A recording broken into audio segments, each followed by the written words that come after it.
গল্পাধার রাতের আলো। লেখা নুসাইবাই ভানা। পর্ব 9। এত সুন্দর মুহূর্তে আদিয়ার কথাটা বলতে ইচ্ছে করছিল না হুরের। হুর ফুয়াদের বুকে মাথা রেখে শুয়ে আছে। হুর কোমল কণ্ঠে বলল, আসুন আমরা দুরাকাত নফল নামাজ পড়ি। ফুয়াদ বলল, কিসের নামাজ? আল্লাহ তায়ালার কাছে আপনাকে পাওয়ার খুশিতে রাকাত শুক্রিয়ার নামাজ। এর কি কোন নিয়ম টিয়ম আছে? না, এর কোন বাধ্যকতা নেই, তবে নফল ইবাদত তো করাই যায়। আমাদের নতুন জীবনটা না হয় নামাজ দিয়ে শুরু হোক। ফুয়াদ হুরকে কোলে তুলে নিল ওয়াশরুম, দুজনেই ওজু করলে। রুমে এসে হুর নিজের আঁচল ফুয়াদের দিকে বাড়িয়ে দিয়ে বলে, এই নিন আপনার ব্যক্তিগত তোয়ালে। ফুয়াদ মুচকি হেসে হুরের ওড়নার আঁচলে নিজের হাত মুখ মুছে নিয়ে বলে, তুমি সব সময় এমন থাকবে নাকি কখনো পাল্টে যাবে? আজকে এই সুন্দর মুহূর্তে এসব কথা একদম মুখে আনবেন না। আল্লাহ তায়ালা হুরের দেহে যতক্ষণ প্রাণ রাখবেন, ততক্ষণ হুর শুধু আপনার। আমার কথায় বিশ্বাস রাখুন আর আল্লাহ তায়ালার উপরে ভরসা রাখুন। হুর যাদের বাড়ি ঘর নদীর ভাঙেন চলে যায়, তারা দ্বিতীয়বার ঘর বাঁধতে ভয় পায়। তাদের মনে হয় আমার শখের ঘর আবার না চলে যায় নদীর তলদেশে। আমিও এক ঘর ভাঙা মানুষ, তাই ভয় হয় নতুন করে ঘর বাঁধতে। ইনশা আল্লাহ আমি আপনার ভয় দূর করে দেব। শুধু আপনি আমার পাশে থাকুন। একটু ভালোবাসা শাসন দিয়ে আমাকে আগলে রাখুন। ফুয়াদ নিজের বক্ষে হুরকে আবার আগলে নিয়ে বলে, আমার সবটা দিয়ে তোমাকে আগলে রাখব। তুমি শুধু শেষ অবধি থেকে যাও। হুরু দুহাতে ফুয়াদকে জড়িয়ে ধরে বলে, একজন স্ত্রীর জন্য সবচেয়ে নিরাপদ স্থান তার স্বামীর বক্ষ। সেখানে যখন ঠাঁই দিয়েছেন, কখনো আপনাকে আশাহত করব না। তোমার সাথে আমার আগে কেন দেখা হলো না হুর? আল্লাহ যা করেন ভালোর জন্যই করেন। তখন হয়তো আপনি আমাকে বিয়ে করতেন না। এখন বাদ দিন এসব কথা, আপনি পাঞ্জাবি পড়ুন। আমি জায়নামাজ নিয়ে আসছি। হুর চলে যেতেই ফুয়াদ নিজেই নিজেকে বলে, তোকে এটা করতেই হবে। দ্বিতীয়বার ভুল করা যাবে না। বিথি নামক কালো অধ্যায়ের কোন জায়গা নেই তোর জীবনে। এখন এই জীবনে শুধু হুর হবে তোর আধার রাতের আলো। হুর জায়নামাজ নিয়ে আসার সময় খেয়াল করল নূরকে কেউ কিছু বলছে, মেয়েটার কোলে আরও একটা বাবু। নূর দ্রুত নিচে চলে আসলো। হুরকে দেখেই নূর কেঁদে দিয়ে বলে, ভালো মা, কমাকে এই বাজে মায়ের হাত থেকে বাঁচাও। হুর বলল, প্লিজ আমার মেয়েটাকে ছেড়ে দিন। আপনার কিছু বলার থাকলে আমাকে বলুন। তুই কে, তোকে কেন বলবো? আমার মেয়েকে নিজের মেয়ে বলে আমার স্বামীকে নিজের স্বামী করে নিয়েছিস। বেহা মেয়ে। আপনি যা খুশি বলুন, আগে আমার মেয়েটাকে ছাড়ুন। হুর নূরের হাত ছাড়িয়ে নিতেই নূর হুরকে জড়িয়ে ধরে বলে, ভালো মা, আমি তোমাকে ছেড়ে কোথায়ও যাব না। হুর নূরের মাথায় হাত বুলিয়ে বলে, আমার জান বাচ্চাটা আমাকে ছেড়ে কেন যাবে? তুমি তো আমার শাসি মেয়ে। যাও তো মা, নিজের রুমে যাও। আর তোমার ফুপিকে বলো নিচে আসতে। নূর দৌড়ে চলে গেল। বিথি হুরের সামনে এসে বলে, তোকে তো আমি পরে দেখে নেব, আগে আমার মেয়েটাকে হাতে আনি। বলেই সামনে পা বাড়ায়। হুর বিথি পথ আটকে দাঁড়িয়ে বলে, আমার পরিবার, আমার সংসার, আমার মেয়ে, সেখানে অন্য কারো ছাও আমি সহ্য করব না। বিথি রাগ দেখিয়ে বলে, আমার রাস্তা থেকে সরে দাঁড়া। আপনার রাস্তা আপনার, উল্টো দিকে, সামনের দিকের রাস্তাটা আমার। আর ডিভোর্সের পর সে আপনার হাসবেন্ড নেই। আর রইল নূর, যাকে মৃত্যুর মুখে ঠেলে দিয়ে চলে গিয়েছিলেন। তার অধিকার আর আপনার নেই। আপনি আসতে পারেন। বিথি রাগে হুরের গালে চড় দেবে ঠিক সেই মুহূর্তে আদিয়া বিথির হাত ধরে বলে, সাহস কম দেখা বিথি, এটা তোর বাড়ি না। আমাদের বাড়িতে দাঁড়িয়ে আমাদের বাড়ির বউদের গায়ে হাত দেয়া এত সহজ নয়। ফুয়াদ ভাবছে মেয়েটা কোথায় গেল, জায়নামাজ আনতে 10 মিনিট হয়ে যাচ্ছে, এখনো আসছে না কেন? রুম থেকে বের হয়ে নূরের রুমে আসলো। নূর জানালা ধরে দাঁড়িয়ে দাঁড়িয়ে কাঁদছে। ফুয়াদ বলল, নূর। নূর ফিরে তাকালো। নূরের চোখে জল দেখে দ্রুত নূরকে কোলে তুলে বুকের সাথে আগলে নিয়ে বলে, তুমি ঠিক আছো তো? কি হয়েছে মা? বাবাই বাজে মা বলেছে আমাকে নিয়ে যাবে। কথাটা বলেই নূর ফুপিয়ে উঠল। ফুয়াদ নূরের কপালে চুমু দিয়ে বলে, কেউ তোমাকে নিতে পারবে না। তোমার বাবাই আছে তো। নিয়ে যাবে ওই বাজে মা, ভালো মাকে বকে দিচ্ছে। কোথায় তোমার ভালো মা? নিচে। তুমি রুমেই থাকো মা। আর হ্যাঁ, একদম কাঁদবে না। তোমার বাবাই থাকতে তোমার চোখে যেন একটুও পানি না আসে। নূরের কপালে চুমু দিয়ে নূরকে রেখে দ্রুত নিচে আসলো। বিথি ফুয়াদকে দেখেই ন্যাকা কান্না জুড়ে দিল। বিলাপ করে বলতে লাগলো, আমি মানছি আমি ভুল করেছি। তাই বলে কি নিজের মেয়েকে দেখতেও পারবো না? আমি কি এখানে থাকতে এসেছি চলেই যাব, শুধু একবার দেখতে দাও আমার মেয়েটাকে। সৎ হোক মেয়েটাকে তো 10 মাস গর্ভে আমিই ধারণ করেছি। হুর আর আদিয়া পুরোই বোকা বনে গেল। আদিয়া বলে, আবার কি নাটক শুরু করলে? তোমার কোন নাটকেই কাজ হবে না। এভাবে কেন বলছো? আমি আমার ভুল বুঝতে পেরেছি। আমার ভুলে আজ আমার দুধের শিশুটা পিতৃহারা। সব আমার কর্মের ফল।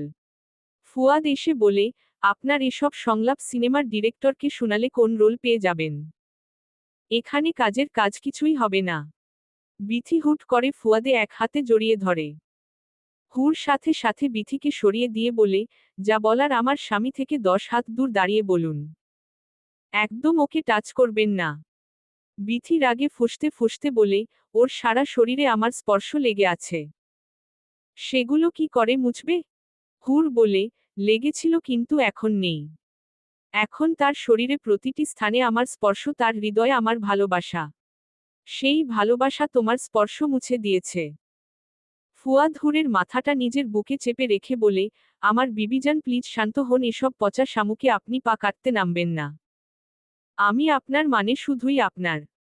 বিথি অবাক দৃষ্টিতে তাকিয়ে আছে ফুয়াদের দিকে। আজহুরের পরিবর্তে তার থাকার কথা ছিল। একটা ভুল সব শেষ করে দিয়েছে।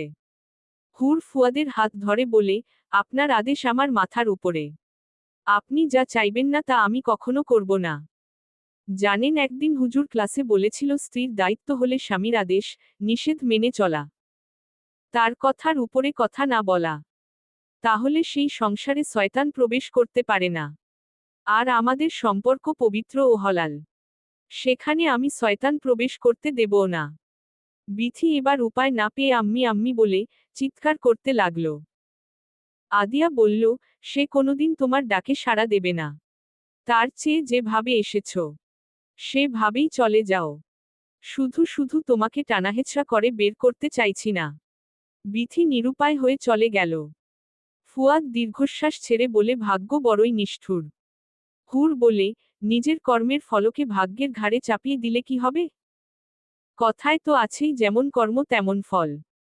ঘরে স্বামী সন্তান থাকতেও দিনের পর দিন অন্য ছেলের সাথে সম্পর্ক রেখে যে অন্যায় সে করেছে, তার শাস্তি তাকে তো ভোগ করতেই হতো। নিজের জন্ম দেয়া মেয়েকে ঘুমের ঔষধ খেয়ে যে মা তার সন্তানকে মৃত্যুর মুখে ঠেলে দিয়ে আরেকজনের হাত ধরে চলে যেতে পারে, সে তো কখনো মা হতেই পারে না। ফুয়াদ নীরবে চলে গেল উপরে। শতক প্রথম অনুভূতি তো বিথিই ছিল। হুরো পিছু পিছু গেল। পেছনে থেকে ফুয়াদকে জড়িয়ে ধরে কেঁদে দিল। হুর ফুয়াদকে জড়িয়ে ধরে কেঁদেই যাচ্ছে। ফুয়াদ হুরকে নিজের দিকে ঘুরিয়ে নিয়ে আলতো হাতে হুরের চোখের পানি মুছে দিয়ে বলে, কাঁদছেন কেন হুর পরি? স্বামী যদি অন্য মহিলার চিন্তায় মন খারাপ করে তাহলে তো হুর পরি কাঁদবেই।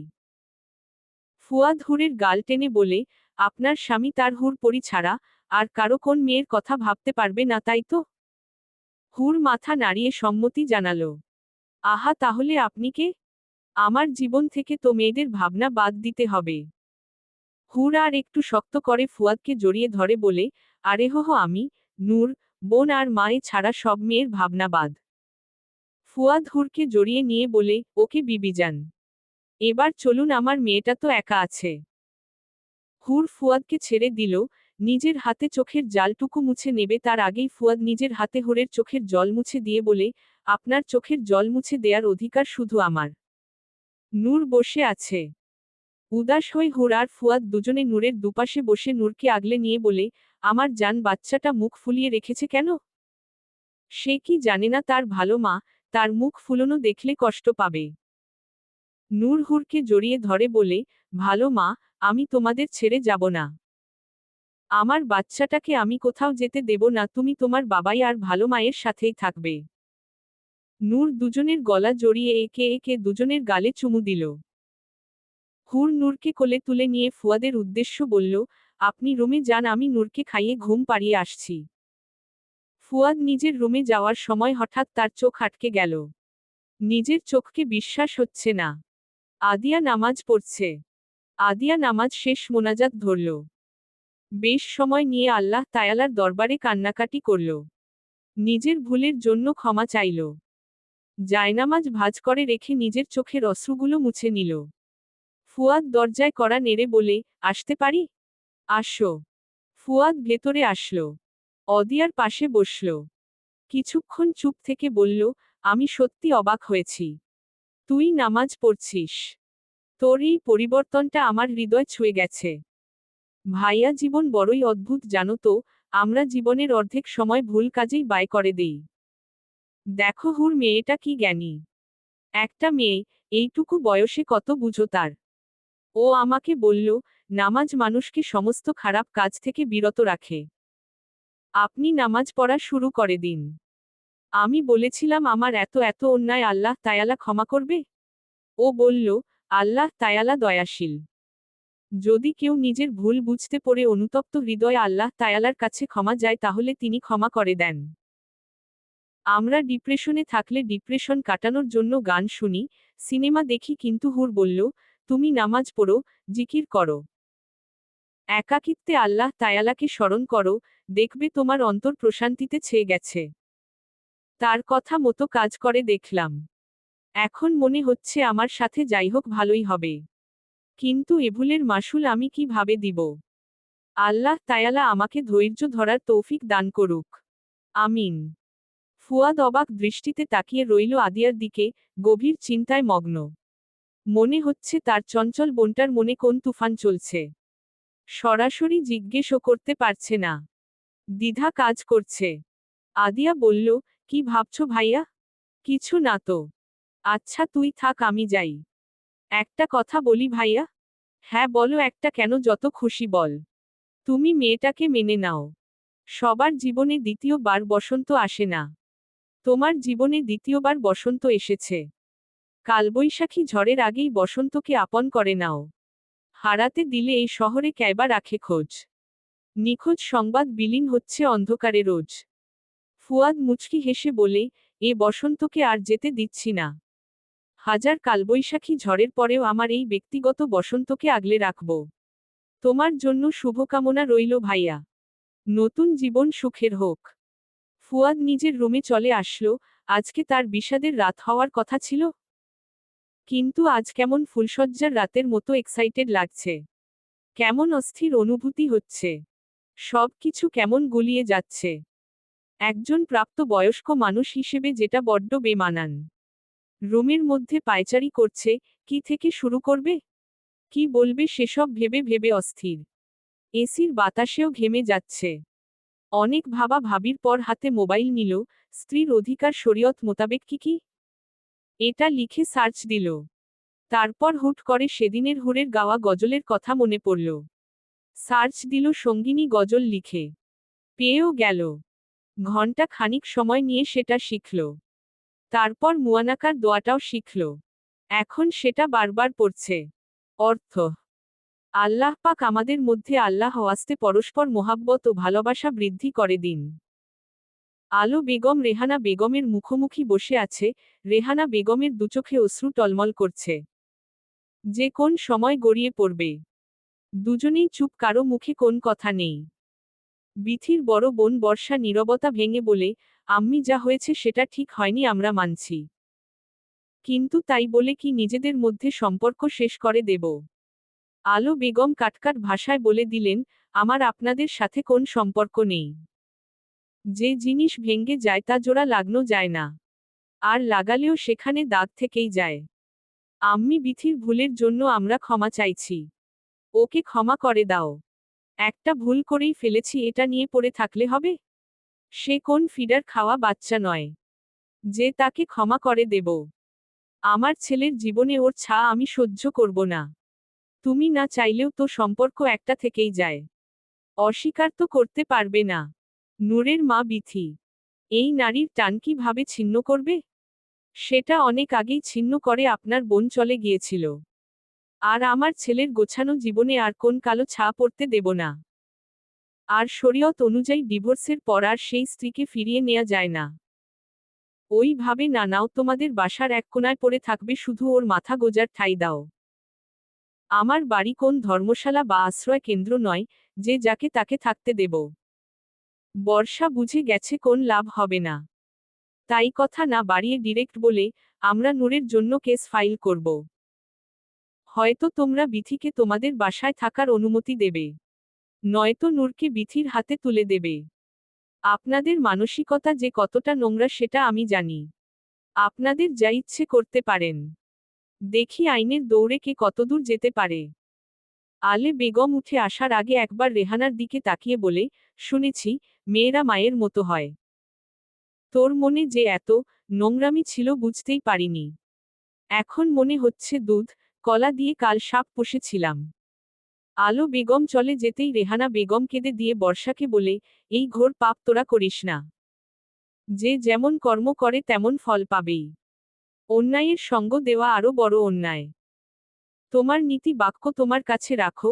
এখন ডিভোর্স নিয়ে নাড়া দিলে কম করে হলেও কাবিনের 10 লাখ টাকা তো পাবো। আমাদের না হয় 2 লাখই গেল।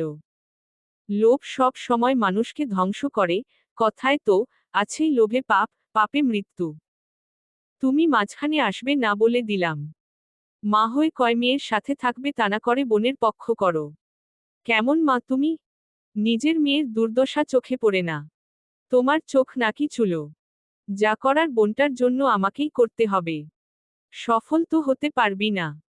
তোর বোন অন্যায় করেছে আর সেই অন্যায়ের শাস্তি তাকে পেতেই হবে। তোমার কথা শুনে ইচ্ছে করছে তোমার চুলের গোছা ধরে যদি 2-4টা থাপ্পড় দিতে পারতাম তো শান্তি পেতাম।